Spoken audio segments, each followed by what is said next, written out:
Hi, my dears, and welcome back again. Today we're going to finish reading A Christmas Carol.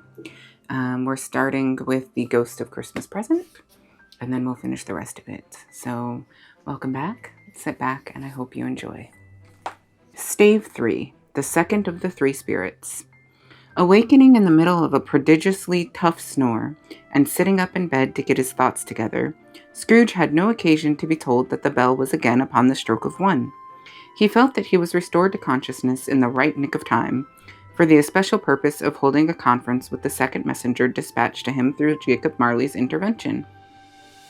But finding that he turned uncomfortably cold when he began to wonder which of his curtains this new spectre would draw back, he put them every one aside with his own hands, and laying down again, established a sharp lookout all around the bed. For he wished to challenge the spirit on the moment of its appearance, and did not wish to be taken by surprise, and made nervous. Gentlemen of the free and easy sort, who plume themselves on being acquainted with a move or two, and being usually equal to the time of day, express the wide range of their capacity for adventure by observing that they are good for anything, from pitch and toss to manslaughter, between which opposite extremes no doubt there lies a tolerably wide and comprehensive range of subjects. Without venturing for Scrooge quite as heartily as this, I don't mind calling on you to believe that he was ready for a good broad field of strange appearances, and that nothing between a baby and rhinoceros would have astonished him very much. Now, being prepared for almost anything, he was not by any means prepared for nothing, and consequently, when the bell struck 1, and no shape appeared, he was taken with a violent fit of trembling. 5 minutes, 10 minutes, a quarter of an hour went by, yet nothing came. All this time he lay upon his bed, the very core and center of a blaze of ruddy light which streamed upon it when the clock proclaimed the hour, and, which being only light, was more alarming than a dozen ghosts, as he was powerless to make out what it meant, or would be at, and was sometimes apprehensive that he might be at the very moment an interesting case of spontaneous combustion, without having the consolation of knowing it. At last, however, he began to think as you or I would have thought at first, for it is always the person not in the predicament who knows what ought to have been done in it, and would unquestionably have done it too. At last, I say, he began to think that the source and secret of this ghostly light might be in the adjoining room, from whence, on further tracing it, it seemed to shine. This idea taking full possession of his mind, he got up softly, and shuffled in his slippers to the door. The moment Scrooge's hand was on the lock, a strange voice called him by his name, and bade him enter. He obeyed. It was his own room, there was no doubt about that, but it had undergone a surprising transformation. The walls and ceiling were so hung with living green that it looked a perfect grove, from every part of which bright gleaming berries glistened. The crisp leaves of holly, mistletoe, and ivy reflected back the light, as if so many little mirrors had been scattered there, and such a mighty blaze went roaring up the chimney as that dull petrification of a heart had never known in Scrooge's time, or Marley's, or for many and many a winter season gone. Heaped up on the floor to form a kind of throne were turkeys, geese, game, poultry, brawn, great joints of meat, suckling pigs, long wreaths of sausages, mince pies, plum puddings, barrels of oysters, red-hot chestnuts, cherry-cheeked apples, juicy oranges, luscious pears, immense 12th cakes, and seething bowls of punch that made the chamber dim with their delicious steam. In easy state upon this couch there sat a jolly giant, glorious to see, who bore a glowing torch in shape not unlike Plenty's horn, and held it up high up to shed its light on Scrooge as he came peeping round the door. "Come in!" exclaimed the ghost. "Come in, and know me better, man!" Scrooge entered timidly, and hung his head before the spirit. He was not the dogged Scrooge he had been, and though the spirit's eyes were clear and kind, he did not like to meet them. "I am the ghost of Christmas Present," said the spirit. "Look upon me." Scrooge reverently did so. It was clothed in one simple green robe, or mantle, bordered with white fur. This garment hung so loosely on his figure that its capricious breast was bare, as if disdaining to be warded or concealed by any artifice. Its feet, observable beneath the ample folds of the garment, were also bare, and on its head wore no other covering than a holly wreath, set here and there with shining icicles. Its dark brown curls were long and free as its genial face, its sparkling eyes, its open hand, and its cheery voice, its unconstrained demeanor, and its joyful air. Girded round its middle was an antique scabbard, but no sword was in it, and the ancient sheath was eaten up with rust. "You have never seen the like of me before," exclaimed the spirit. "Never," Scrooge made to answer. "Have never walked forth with the younger members of my family, meaning, for I am very young, my elder brothers born in these later years?" pursued the phantom. "I don't think I have," said Scrooge. "I am afraid I have not. Have you had many brothers, spirit?" "More than 1,800, said the ghost. "A tremendous family to provide for," muttered Scrooge. The ghost of Christmas present rose. "Spirit," said Scrooge submissively, "conduct me where you will. I went forth last night on compulsion, and I learnt a lesson which is working now. Tonight, if you have aught to teach me, let me profit by it." "Touch my robe." Scrooge did as he was told, and held it fast. Holly, mistletoe, red berries, ivy, turkeys, geese, game, poultry, brawn, meat, pigs, sausages, oysters, pies, puddings, fruit, and punch all vanished instantly.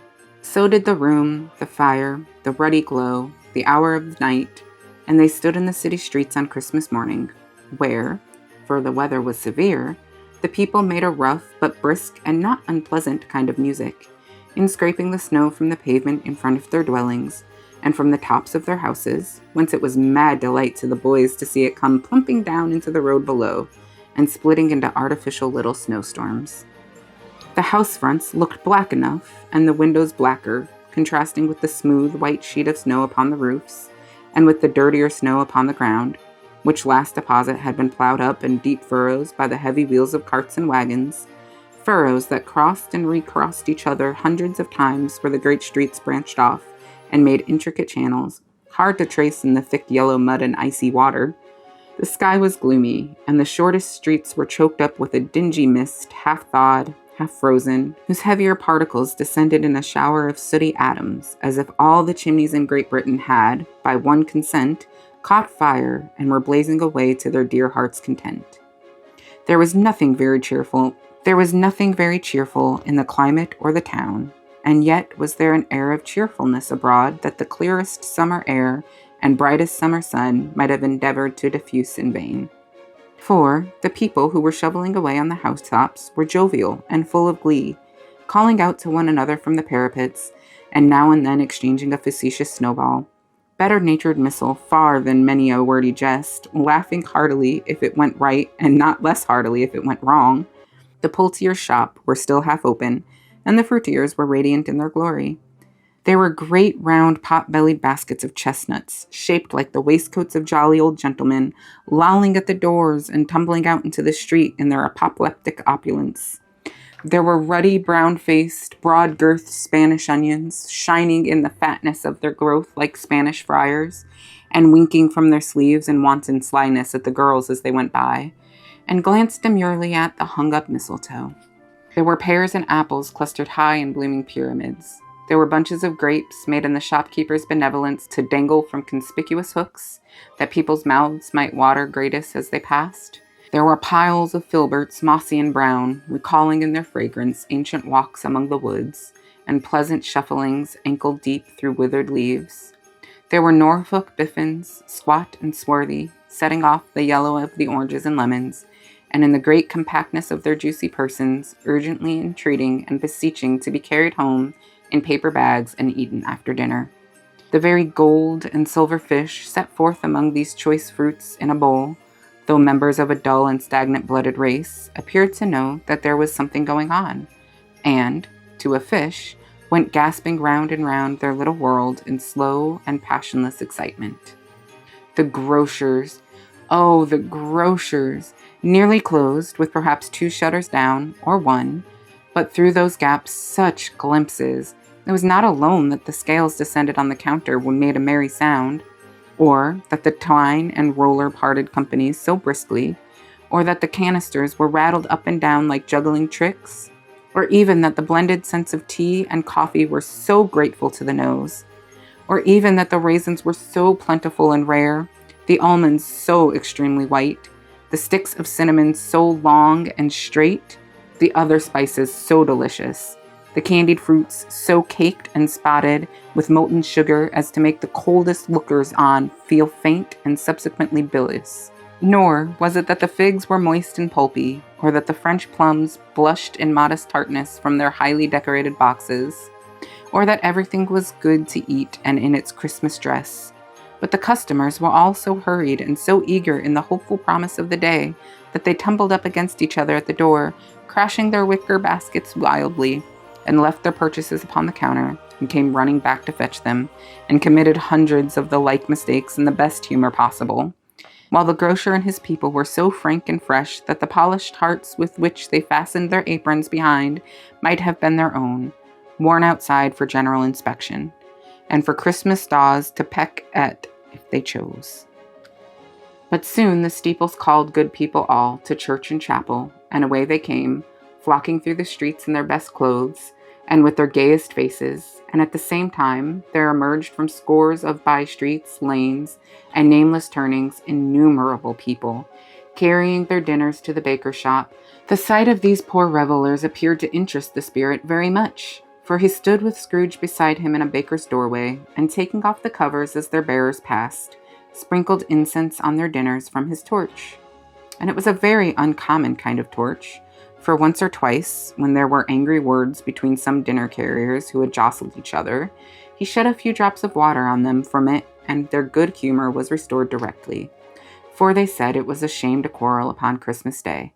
And so it was. God love it, so it was.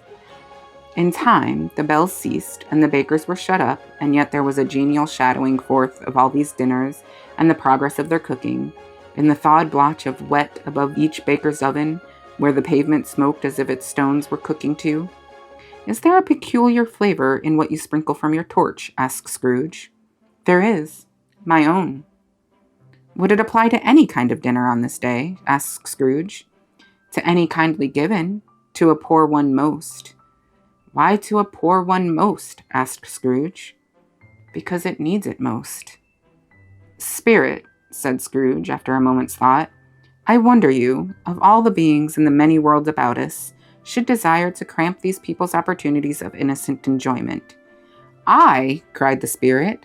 "You would deprive them of their means of dining every seventh day, often the only day on which they can be said to dine at all," said Scrooge. "Wouldn't you?"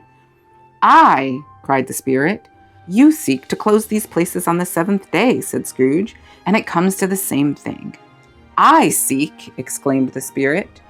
"Forgive me if I am wrong. It has been done in your name, or at least in that of your family," said Scrooge. "There are some upon this earth of yours," returned the spirit, "who lay claim to know us, and who do their deeds of passion, pride, ill will, hatred, envy, bigotry, and selfishness in our name, who are as strange to us as all our kith and kin, as if they had never lived. Remember that, and charge their doings on themselves, not us." Scrooge promised that he would, and they went on, invisible, as they had been before, into the suburbs of the town. It was a remarkable quality of the ghost, which Scrooge had observed at the baker's, that notwithstanding his gigantic size, he could accommodate himself to any place with ease, and that he stood beneath a low roof quite as gracefully and like a supernatural creature as it was possible he could have done in any lofty hall. And perhaps it was the pleasure the good spirit had in showing off this power of his, or else it was his own kind, generous, hearty nature, and his sympathy with all poor men, that led him straight to Scrooge's clerk's. For there he went, and took Scrooge with him, holding to his robe, and on the threshold of the door the spirit smiled, and stopped to bless Bob Cratchit's dwelling with the sprinkling of his torch. Think of that! Bob had but 15 bob a week himself. He pocketed on Saturdays but 15 copies of his Christian name, and yet the ghost of Christmas present blessed his 4-roomed house. Then up rose Mrs. Cratchit, Cratchit's wife, dressed out but poorly in a twice-turned gown, but brave in ribbons, which are cheap and made a goodly show for sixpence. And she laid the cloth, assisted by Belinda Cratchit, second of her daughters, also brave in ribbons, while Master Pete Cratchit plunged a fork into the saucepan of potatoes, and getting the corners of his monstrous shirt collar, Bob's private property, conferred upon his son and heir in honor of the day, into his mouth, rejoiced to find himself so gallantly attired, and yearned to show his linen in the fashionable parks. And now 2 smaller Cratchits, boy and girl, came tearing in, screaming that outside the baker's they had smelt the goose and known it for their own, and basking in luxurious thoughts of sage and onion. These young Cratchits danced about the table and exalted Master Pete Cratchit to the skies, while he, not proud, although his collar nearly choked him, blew the fire until the slow potatoes bubbling up knocked loudly at the saucepan lid to be let out and peeled. "Whatever has ever got your precious father, then?" said Mrs. Cratchit. "And your brother Tiny Tim. And your brother Tiny Tim. And Martha weren't at late last Christmas Day by half an hour." "Here's Martha, mother," said a girl, appearing as she spoke. "Here's Martha, mother," cried the 2 young Cratchits. "Hurrah! There's such a goose, Martha." "Why, bless your heart alive, my dear, how late you are," said Mrs. Cratchit, kissing her a dozen times, and taking off her shawl and bonnet for her with officious zeal. "We'd a deal of work to finish up last night," replied the girl, "and had to clear away this morning, mother." "Well, never mind so long as you are come," said Mrs. Cratchit. "Sit ye down before the fire, my dear, and have a warm, Lord bless ye." "No, no, there's father coming," cried the 2 young Cratchits, who were everywhere at once. "Hide, Martha, hide!" So Martha hid herself, and in came little Bob, the father, with at least 3 feet of comforter, exclusive of the fringe, hanging down before him, and his threadbare clothes darned up and brushed to look seasonable, and Tiny Tim upon his shoulder. Alas for Tiny Tim, he bore a little crutch, and had his limbs supported by an iron frame. "Why, where's our Martha?" cried Bob Cratchit, looking round.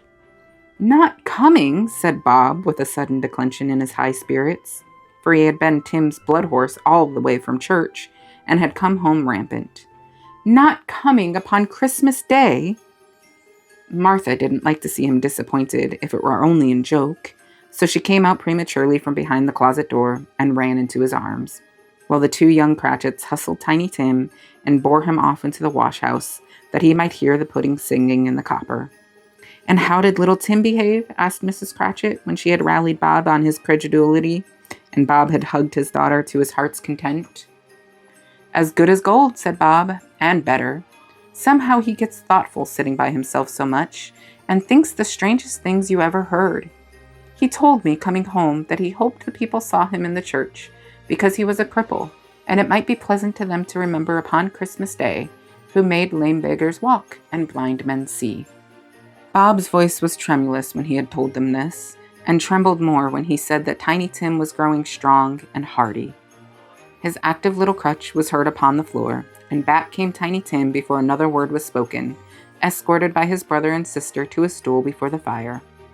And while Bob, turning up his cuff as if, poor fellow, they were capable of being made more shabby, compounded some hot mixture in a jug with gin and lemons, and stirred it round and round, and put it on the hob to simmer, Master Peter and the 2 ubiquitous young Cratchits went to fetch the goose, with which they soon returned in high procession. Such a bustle ensued that you might have thought a goose the rarest of all birds, a feathered phenomenon, to which a black swan was a matter of course. And in truth, it was something very like it in that house. Mrs. Cratchit made the gravy, ready beforehand in a little saucepan, hissing hot. Master Peter mashed the potatoes with incredible vigor. Miss Belinda sweetened up the applesauce. Martha dusted the hot plates. Bob took Tiny Tim beside him in a tiny corner at the table. The 2 young Cratchits set chairs for everybody, not forgetting themselves, and mounting guard upon their posts, crammed spoons into their mouths, lest they should shriek for goose before their turn came to be helped. At last the dishes were set on, and grace was said. It was succeeded by a breathless pause, as Mrs. Cratchit, looking slowly all along the carving knife, prepared to plunge it in the breast. And when she did, and when the long-expected gush of stuffing issued forth, one murmur of delight arose all around the table, and even Tiny Tim, excited by the 2 young Cratchits, beat on the table with the handle of his knife, and feebly cried, "Hurrah!" There never was such a goose. Bob said he didn't believe there ever was such a goose cooked. Its tenderness and flavor, size and cheapness were the themes of universal admiration. Eked out by applesauce and mashed potatoes, it was a sufficient dinner for the whole family. Indeed, as Mrs. Cratchit said with great delight, surveying one small atom of a bone upon the dish, they hadn't ate it all at last. Yet everyone had had enough, and the youngest Cratchits in particular were steeped in sage and onion to the eyebrows. But now, the plates being changed by Miss Belinda, Mrs. Cratchit left the room alone, too nervous to bear witness, to take the pudding up and bring it in. Suppose it should not be done enough? Suppose it should break in turning out? Suppose somebody should have got over the wall of the backyard and stolen it while they were merry with the goose? A supposition at which the two young Cratchits became livid. All sorts of horrors were supposed. Hallo, a great deal of steam. The pudding was out of the copper, a smell like a washing day. That was the cloth. A smell like an eating house, and a pastry cook's next door to each other, with a laundress's next door to that. That was the pudding. In half a minute, Mrs. Cratchit entered, flushed, but smiling proudly, with the pudding, like a speckled cannonball, so hard and firm, blazing in a half a quartern of ignited brandy, and bedighted with Christmas holly stuck into the top. Oh, a wonderful pudding, Bob Cratchit said, and calmly too, that he regarded it as the greatest success achieved by Mrs. Cratchit since their marriage. Mrs. Cratchit said that now the weight was off her mind, she would confess that she had her doubts about the quantity of flour. Everybody had something to say about it, but nobody said or thought it was at all a small pudding for a large family. It would have been a flat heresy to do so. Any Cratchit would have blushed to hint at such a thing. At last, the dinner was all done, the cloth was cleared, the hearth swept, and the fire made up. The compound in the jug being tasted and considered perfect, apples and oranges were put upon the table, and a shovelful of chestnuts on the fire. Then all the Cratchit family drew round the hearth in what Bob Cratchit called a circle, meaning a half one, and at Bob Cratchit's elbow stood the family display of glass, 2 tumblers and a custard cup without a handle. These held the hot stuff from the jug, however, as well as golden goblets would have done, and Bob served it out with beaming looks, while the chestnuts on the fire spurted and cracked noisily. Then Bob proposed, "A Merry Christmas to us all, my dears. God bless us," which all the family re-echoed. "God bless us, everyone," said Tiny Tim, the last of all. He sat very close to his father's side upon his little stool, and Bob held his withered little hand in his as if he loved the child and wished to keep him by his side, and dreaded that he might be taken from him. "Spirit," said Scrooge, with an interest he had never felt before, "tell me if Tiny Tim will live." "I see a vacant seat," replied the ghost, "in the poor chimney corner, and a crutch without an owner carefully preserved. If these shadows remain unaltered by the future, the child will die." "No, no," said Scrooge. "Oh, no, kind spirit, say he will be spared." "If these shadows remain unaltered by the future, none other of my race," returned the ghost, "will find him here. What then, if he be like to die, he had better do it, and decrease the surplus population." Scrooge hung his head to hear his own words quoted by the spirit, and was overcome with penitence and grief. "Man," said the ghost, "if man you be in heart, no adamant, forbear that wicked cant until you have discovered what the surplus is, and where it is. Will you decide what men shall live, what men shall die? It may be that in the sight of heaven, you are more worthless and less fit to live than millions like this poor man's child.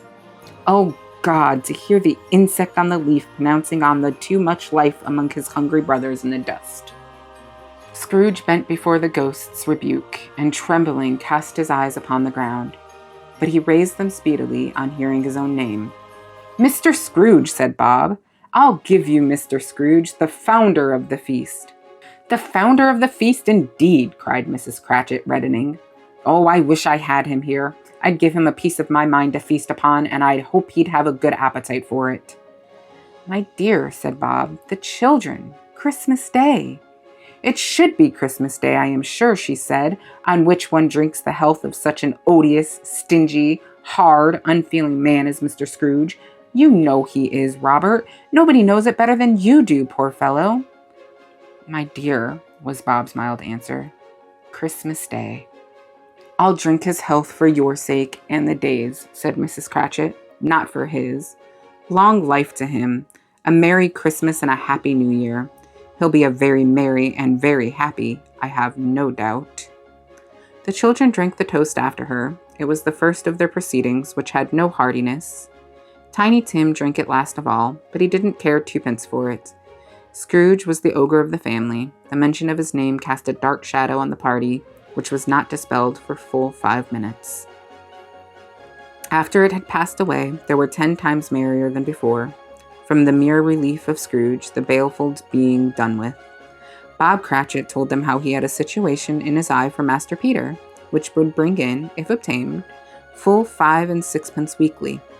The 2 young Cratchits laughed tremendously at the idea of Peter's being a man of business, and Peter himself looked thoughtfully at the fire from between his collars, as if he were deliberating what particular investments he should favor when he came into the receipt of that bewildering income.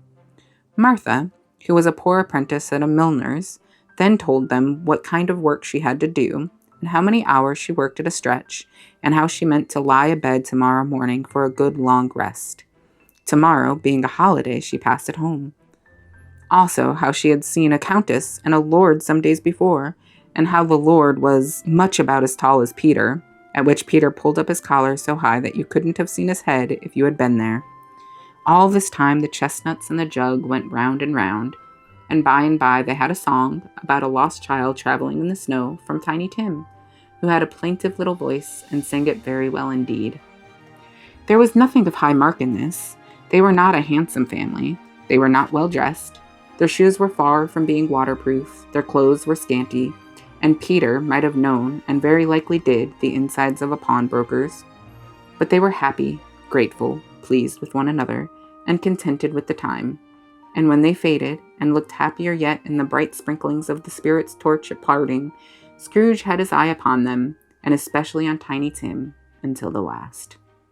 By this time it was getting dark and snowing pretty heavily, and as Scrooge and the spirit went along the streets, the brightness of the roaring fires in kitchens, parlors, and all sorts of rooms was wonderful. Here, the flickering of the blaze showed preparations for a cozy dinner, with hot plates baking through and through before the fire, and deep red curtains ready to be drawn to shut out cold and darkness. There, all the children of the house were running out into the snow to meet their married sisters, brothers, cousins, uncles, aunts, and to be the first to greet them. Here again were shadows on the window blind of guests assembling, and there a group of handsome girls, all hooded and fur-booted, and all chattering at once, tripped lightly off to some near neighbor's house, where, woe upon the single man who saw them enter, artful witches, well they knew it, in a glow. But if you had judged from the numbers of people on their way to friendly gatherings, you might have thought that no one was at home to give them welcome when they got there. Instead of every house expecting company, and piling up its fires half-chimney high, blessings on it, how the ghost exulted, how it bared its breadth of breast, and opened its capacious palm, and floated on, outpouring with a generous hand its bright and harmless mirth on everything within its reach. The very lamplighter, who ran on before, dotting the dusky street with specks of light, and who was dressed to spend the evening somewhere, laughed out loud as the spirit passed, though little keened the lamplighter that he had any company but Christmas. And now, without a word of warning from the ghost, they stood upon a bleak and desert moor, where monstrous masses of rude stone were cast about, as though it were the burial place of giants, and water spread itself wheresoever it listed, or would have done so but for the frost that held it prisoner, and nothing grew but moss and furze and coarse rank grass. Down in the west the setting sun had left a streak of fiery red, which glared upon the desolation for an instant like a sullen eye, and frowning lower and lower yet, was lost in the thick gloom of darkest night. "What is this place?" asked Scrooge. "A place where miners live, who labor in the bowels of the earth," returned the spirit. "But they know me. See." A light shone from the window of a hut, and swiftly they advanced towards it. Passing through the wall of mud and stone, they found a cheerful company assembled round a glowing fire. An old man and woman with their children and their children's children, and another generation beyond that, all decked out gaily in their holiday attire. The old man, in a voice that seldom rose above the howling of the wind upon the barren waste, was singing them a Christmas song. It had been a very old song when he was a boy, and from time to time they all joined in the chorus. So surely as they raised their voices, the old man got quite blithe and loud, and so surely as they stopped, his vigor sank again. The spirit did not tarry here, but bade Scrooge hold his robe, and passing on above the moor, sped whither? Not to see, to see. To Scrooge's horror, looking back, he saw the last of the land, a frightful range of rocks behind them, and his ears were deafened by the thundering of water as it rolled and roared and raged among the dreadful caverns it had worn, and fiercely tried to undermine the earth. Built upon a dismal reef of sunken rocks, some leagues or so from shore, on which the waters chafed and dashed the wild year through, there stood a solitary lighthouse. Great heaps of seaweed clung to its base, and storm birds, born of the wind, one might suppose, as seaweed of the water, rose and fell about it. Like the waves they skimmed. But even here, 2 men who watched the light had made a fire, that through the loophole in the thick stone wall shed out a ray of brightness on the awful sea. Joining their horny hands over the rough table at which they sat, they wished each other a Merry Christmas in their can of grog, and one of them, the elder 2, with his face all damaged and scarred with hard weather, as the figurehead of an old ship might be, struck up a sturdy song that was like a gale in itself. Again the ghost sped on, above the black and heaving sea, on, until being far away, as he told Scrooge, from any shore, they lighted on a ship. They stood beside the helmsman at the wheel, the lookout in the bow, the officers who had the watch, dark, ghostly figures in their several stations, but every man among them hummed a Christmas tune, or had a Christmas thought, or spoke below his breath to his companion of some bygone Christmas day, with homeward hopes belonging to it, and every man on board, waking or sleeping, good or bad, had a kinder word for another on that day than on any day in the year, and had shared to some extent in its festivities, and had remembered those he cared for at a distance, and had known that they delighted to remember him. It was a great surprise to Scrooge, while listening to the moaning of the wind, and thinking that a solemn thing it was to move through the lonely darkness over an unknown abyss, whose depths were secret as profound as death. It was a great surprise to Scrooge, while thus engaged, to hear a hearty laugh.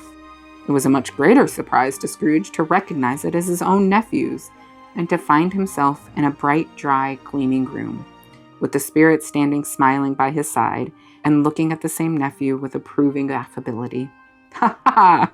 Scrooge's nephew laughed. "Ha ha ha ha! If you should happen, by any unlikely chance, to know a man more blessed in a laugh than Scrooge's nephew, all I can say is I should like to know him too. Introduce him to me, and I'll cultivate his acquaintance.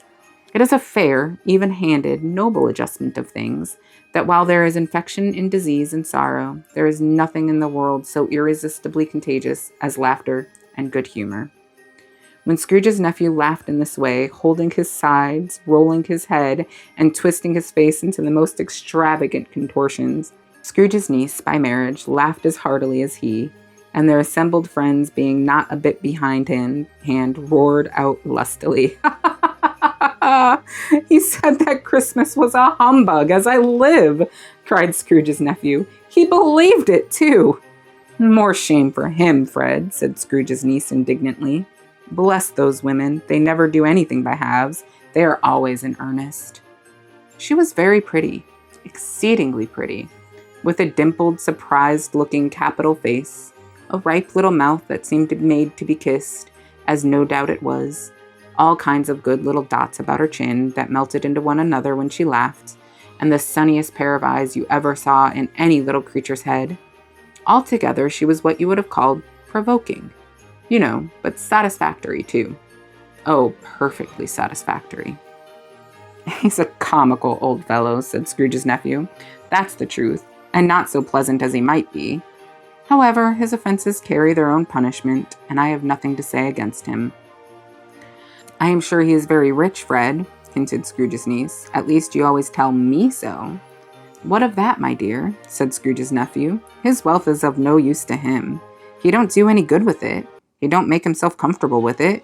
He hasn't the satisfaction of thinking, ha ha ha, that he is ever going to benefit us with it." "I have no patience with him," observed Scrooge's niece. Scrooge's niece's sisters and all their other ladies expressed the same opinion. "Oh, I have," said Scrooge's nephew. I am sorry for him. I couldn't be angry with him if I tried. Who suffers by his ill whims? Himself, always. Here, he takes it into his head to dislike us, and he won't come and dine with us. What's the consequence? He don't lose much of a dinner." "Indeed, I think he loses a very good dinner," interrupted Scrooge's niece. Everybody else said the same, and they must be allowed to have been competent judges, because they had just had dinner, and with the dessert upon the table, were clustered round the fire by lamplight.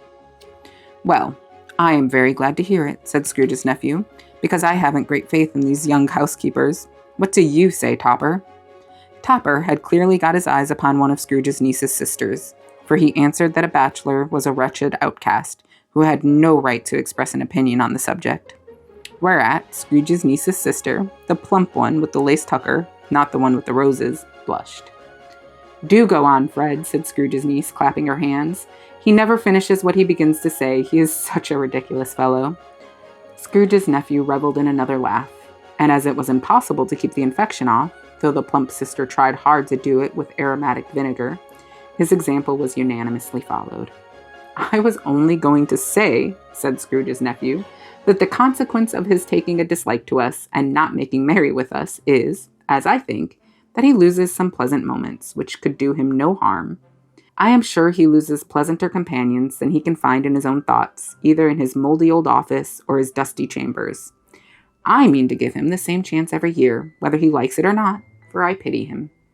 He may rail at Christmas till he dies, but he can't help thinking better of it. I defy him, if he finds me going there, in good temper, year after year, and saying, 'Uncle Scrooge, how are you?' If it only puts him in the vein to leave his poor clerk £50, that's something, and I think I shook him yesterday." It was their turn to laugh now at the notion of his shaking Scrooge, but being thoroughly good-natured, and not much caring what they laughed at, so that they laughed at any rate, he encouraged them in their merriment, and passed the bottle joyously. After tea they had some music, for they were a musical family, and knew what they were about when they sung a glee or catch, I can assure you, especially Topper, who would growl away in a bass like a good one, and never swell the large veins in his forehead or get red in the face over it. Scrooge's niece played well upon the harp, and played among other tunes a simple little air, a mere nothing you might learn to whistle in 2 minutes, which had been familiar to the child who fetched Scrooge from the boarding school, as he had been reminded by the ghost of Christmas past. When this strain of music sounded, all the things that ghost had shown him came upon his mind. He softened more and more, and thought that if he could have listened to it often, years ago, he might have cultivated the kindness of life for his own happiness with his own hands, without resorting to the sexton spade that buried Jacob Marley. But they didn't devote the whole evening to music.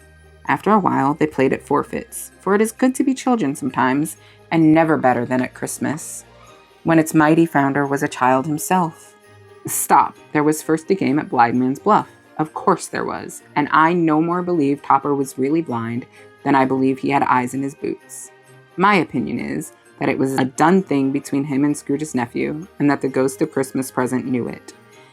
The way he went after that plump sister in the lace tucker was an outrage on the credulity of human nature, knocking down the fire irons, tumbling over the chairs, bumping against the piano, smothering himself among the curtains. Wherever she went, there went he.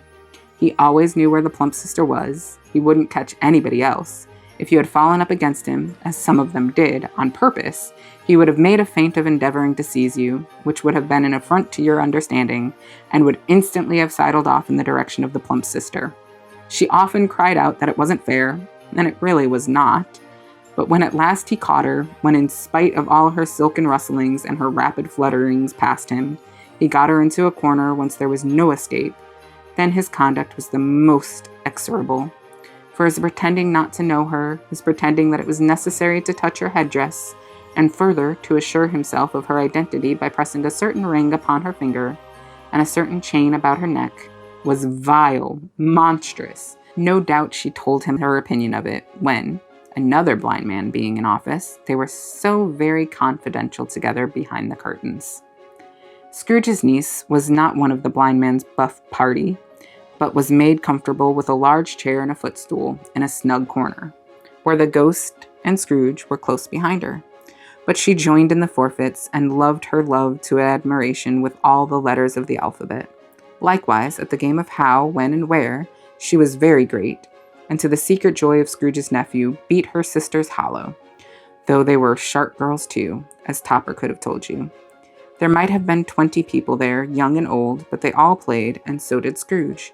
For wholly forgetting in the interest he had in what was going on, that his voice made no sound in their ears, he sometimes came out with his guest quite loud, and very often guessed quite right, too. For the sharpest needle, best Whitechapel, warranted not to cut in the eye, was not sharper than Scrooge, blunt as he took it in his head to be. The ghost was greatly pleased to find him in this mood, and looked upon him with such favor that he begged like a boy to be allowed to stay until the guest departed. But this, the spirit said, could not be done. "Here is a new game," said Scrooge. "1 half-hour, spirit, only one." It was a game called Yes and No, for Scrooge's nephew had to think of something, and the rest must find out what, he only answering to their questions yes or no, as the case was. The brisk fire was questioning to which he exposed, elicit from him that he was thinking of an animal, a live animal, rather a disagreeable animal, a savage animal, an animal that growled and grunted sometimes, and talked sometimes, and lived in London, and walked about the streets, and wasn't made of snow, and wasn't led by anybody, and didn't live in a menagerie, and was never killed in a market, and was not a horse, or an ass, or a cow, or a bull, or a tiger, or a dog, or a pig, or a cat, or a bear. At every fresh question that was put to him, this nephew burst into a fresh roar of laughter, and was so inexpressibly tickled that he was obliged to get up off the sofa and stamp. At last the plump sister, falling into a similar state, cried out, "I have found it! I know what it is, Fred! I know what it is!" "What is it?" cried Fred. "It's your Uncle Scrooge!" Which it certainly was. Admiration was the universal sentiment, though some objected to the reply to, "Is it a bear?" ought to have been yes, inasmuch as an answer in the negative was sufficient to have diverted their thoughts from Mr. Scrooge, supposing they had ever had any tendency that way. "He has given us plenty of merriment, I am sure," said Fred, "and it would be ungrateful not to drink his health. Here is a glass of mulled wine ready to our hand at the moment, and I say, Uncle Scrooge." "Well, Uncle Scrooge," they cried. "A Merry Christmas and a Happy New Year to the old man, whatever he is," said Scrooge's nephew. "He wouldn't take it from me, and may he have it nevertheless, Uncle Scrooge." Uncle Scrooge had imperceptibly become so gay and light-hearted that he would have pledged the unconscious company in return, and thanked them in an inaudible speech if the ghost had given him time. But the whole scene passed off in the breath of the last words spoken by his nephew, and he and the spirit were again upon their travels. Much they saw, and far they went, and many homes they visited, but always with a happy end. The spirit stood beside sick beds, and they were cheerful, on foreign lands, and they were close at home, by struggling men, and they were patient in their greater hope, by poverty, and it was rich. In almshouse, hospital, and jail, in misery's every refuge, where vain man in his little brief authority had not made fast the door and barred the spirit out, he left his blessing and taught Scrooge his precepts. It was a long night, if there were only a night, but Scrooge had his doubts of this, because the Christmas holidays appeared to be condensed into the space of time they passed together. It was strange, too, that while Scrooge remained unaltered in his outward form, the ghost grew older, clearly older. Scrooge had observed this change, but never spoke of it until they left a child's 12th night party, when looking at the spirit, as they stood together in an open place, he noticed that its hair was gray. "Are spirits' lives so short?" asked Scrooge. "My life upon this globe is very brief," replied the ghost. "It ends tonight." "Tonight!" cried Scrooge. "Tonight at midnight. Hark, the time is drawing near." The chimes were ringing the 11:15 at that moment. "Forgive me if I am not justified in what I ask," said Scrooge, looking intently at the spirit's robe. "But I see something strange, and not belonging to yourself, protruding from your skirts. Is it a foot or a claw?" "It might be a claw, for the flesh there is upon it," said the spirit's sorrowful reply. "Look here." From the foldings of its robes it brought 2 children, wretched, abject, frightful, hideous, miserable. They knelt down at its feet and clung upon the outside of its garment. "Oh man, look here! Look, down here!" exclaimed the ghost. They were a boy and girl. Yellow, meager, ragged, scowling, wolfish, but prostrate too in their humility, where graceful youth should have filled their features out and touched them with its freshest tints. A stale and shriveled hand, like that of age, had pinched and twisted them and pulled them into shreds.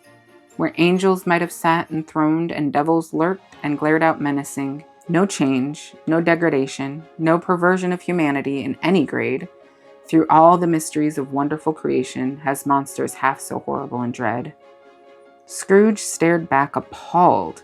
Having them shown to him in this way, he tried to say they were fine children, but the words choked themselves rather than be parties to a lie of such enormous magnitude.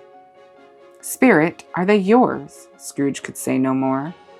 "They are man's," said the spirit, looking down upon them, "and they cling to me, appealing from their fathers, this boy's ignorance, this girl is want. Beware them both, and all of their degree, but most of all beware this boy, for on his brow I see that written which is doom, unless the writing be erased. Deny it," cried the spirit, stretching out its hand toward the city. "Slander those who tell it ye. Admit it for your facetious purposes, and make it worse, and bid it the end." "Have they no refuge or resource?" cried Scrooge. "Are there no prisons?" said the spirit, turning on him for the last time with his own words. "Are there no workhouses?" The bell struck 12. Scrooge looked about him for the ghost, and saw it not. As the last stroke ceased to vibrate, he remembered the prediction of old Jacob Marley, and lifting up his eyes, beheld a solemn phantom, draped and hooded, coming like a mist along the ground towards him.